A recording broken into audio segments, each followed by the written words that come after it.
For every bad decision that did happen with Star Wars, even if they've since been rectified, there are lots more that came horribly close to occurring. I'm Ewan, this is What Culture Star Wars, and here are 10 terrible Star Wars ideas that nearly happened.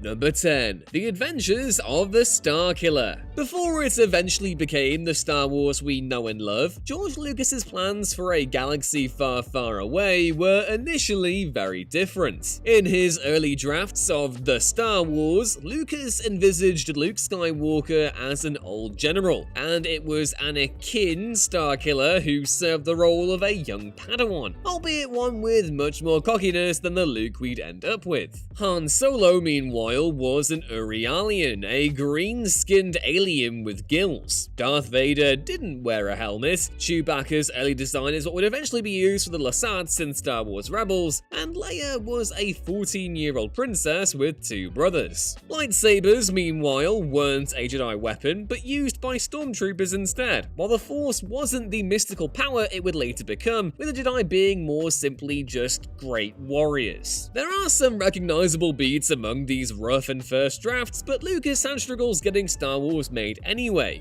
and without the idealistic young hero, the cocky but human rogue right-handed man, appropriately aged tough princess, and Vader looking like, well, Vader, it wouldn't have worked. Number 9. Han Solo on Kashyyyk. Although we did eventually end up with a Han Solo prequel movie in Solo: A Star Wars Story, we almost saw an even younger version of the scoundrel long before then. Due to the timeline, Han of this era would have only been a kid, around 10 years old, and the character made it reasonably far into the developmental process of Revenge of the Sith. Lucas had him written into the Kashyyyk scenes of the movie, as someone who'd helped uncover the location of Grievous. Concept art was drawn up with young Han envisaged as a total slob who was being raised by Chewbacca. And yeah, it would have been an extremely forced quote-unquote first appearance for the smuggler, changing what we think we know of him, as well as radically altering his and Chew's relationship. Number 8. Jyn and Cassian escape. 2016's Rogue One: A Star Wars Story was proof that Lucasfilm standalone movies could work, and one that only served to bolster the original film in the saga. One of the reasons it works so well isn't just because of Donnie Yen being cool and doing Donnie Yen things, it's because the stakes are massive. There's no Luke Skywalker guaranteed to survive. Instead, it's a ragtag bunch of rebels, none of whom we've even heard of. That sort of suggested they'd all die, but it's one thing for that to make sense, and quite another for Hollywood, and especially Disney, to kill off its heroes. And in fact, it almost didn't happen. In the initial treatments of the movie, the writers had assumed Disney would never go for such a downer ending, and thus found a way of having Jyn and Cassian escape from Scarif. One of the film's writers, Gary Whitta, told Entertainment Weekly, a rebel ship came down and got them off the surface. The transfer of the plans happened later. Whatever the case, Jyn and Cassian surviving would have been far too clean for the war movie we eventually got, a happy ending that it didn't need. It's great they eventually decided to go to Lucasfilm and seek the approval to kill the characters, making for a much more powerful climax and a stronger movie overall.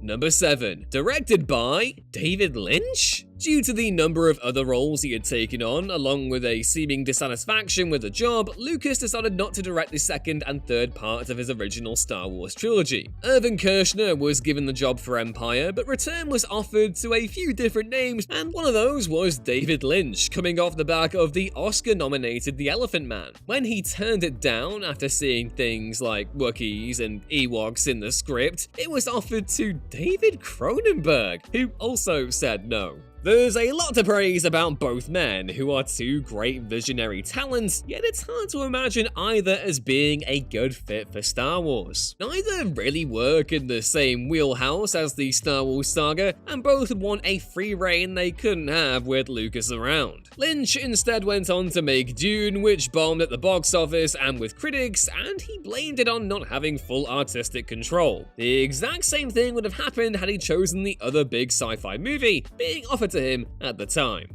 Number 6. Anakin's Force Ghost in Episode 7. The specter of Darth Vader looms large over The Force Awakens, serving as one of the main driving forces behind new villain Kylo Ren. However, while we do see Vader's broken mask in the movie, he could have appeared in a much more tangible way. The book, The Art of Star Wars: The Force Awakens, revealed concept art for a new Force Ghost take on Anakin Skywalker, once again played by Hayden Christensen. Unlike the ghosts we saw in the original trilogy, this would have been a more twisted version, flitting between Anakin and Vader, or the light and the dark. It seems likely that this would have been a part of Luke's story in the movie, which was a lot bigger in Michael Arndt's original script, and was cut when Luke's role was reduced to just the very end of the film. While a cool artistic interpretation of the character, I mean this art looks brilliant, it would have also contradicted the Force Ghost scene in the original, and then special editions, so probably for the best it didn't make the final cut.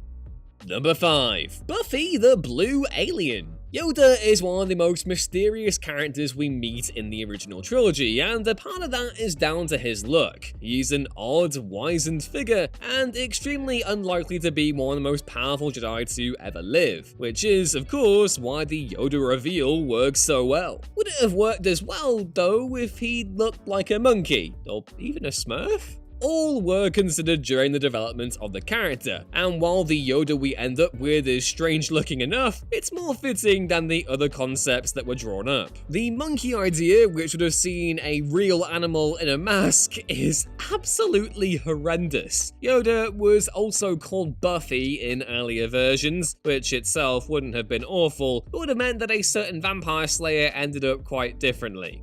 Number 4. Splinter of the Mind's Eye. When Star Wars hit theaters on May 25th, 1977, it became an unprecedented hit. So unprecedented, in fact, that George Lucas had a contingency plan in case the movie wasn't a success. He wanted a follow-up one way or another, so came up with a story called Splinter of the Mind's Eye, a smaller scale film that wouldn't have cost so much to make, meaning it would have likely been greenlit even if Star Wars failed. It was eventually written as a novel published in 1978. Since Harrison Ford wasn't signed on for a sequel at the time of writing, Han Solo was completely left out of the story. The focus was instead on Luke and Leia, who were stranded on a jungle planet and racing against Imperial stormtroopers to be the first to find the powerful Kyber crystal. There's a whole lot of sexual tension between Luke and Leia in the novel, who even engage in a spot of mud wrestling, and both also hold their own in a fight against Darth Vader, who then loses an arm. Number 3. No, I am your brother. Star Wars is all about family, with the Skywalker lineage at the heart of the saga, but there could have been another member of the clan, and one fans are pretty fond of at that. BROba Fett is one of Star Wars' coolest, most badass supporting players, aided by the sense of menace and mystery surrounding his appearances in The Empire Strikes Back. But George Lucas, being, well, George Lucas, at one point intended him to be Darth Vader's brother. The reveal was going to be made in the prequels, where we instead see a young Boba helping his similarly badass father Jango. The idea was eventually dismissed for being too hokey, and it would have been one familial link too far, not to mention very confusing. Number 2. George Lucas's sequel trilogies. It wasn't long after the release of Star Wars that George Lucas was talking about sequels, and not just for episodes 5 and 6. Even way back then, he claimed to have ideas for 3 trilogies, with other films to take it up to 12 movies in total. However, despite once distancing himself from the idea of making sequels, his story plans were given to Disney as part of the 2012 deal. It's unknown how exactly it would have looked, with various story hints given over the years, including a love interest for Luke, a focus on rebuilding the Republic, and seeing Luke become the greatest Jedi alive. Plus Maul and maybe Darth Talon too. There's a lot in there. Those obviously shifted as Empire and Return took shape, and the more recent word on Lucas's plans said they involved new characters and worlds, and also that it would have been centered on very young characters, most likely teenagers. Look, George Lucas is an absolute legend, and I hope he's having the best retirement ever, but it's probably a good thing he doesn't have to worry about Star Wars anymore. The sequels needed some distance from the filmmaker, even if The Force Awakens just basically closely mirrors A New Hope, and him directing, or even being involved at all, wouldn't have given the franchise the clean break it needed.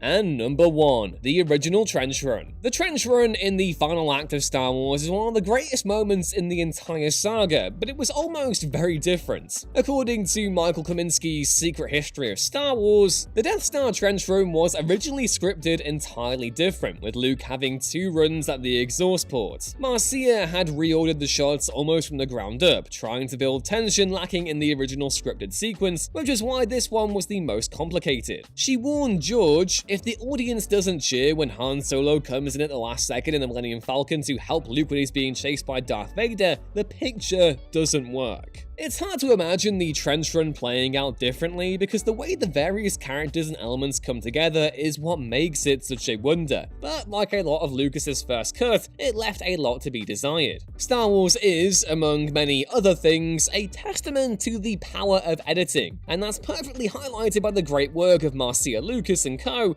and the finished trench run sequence.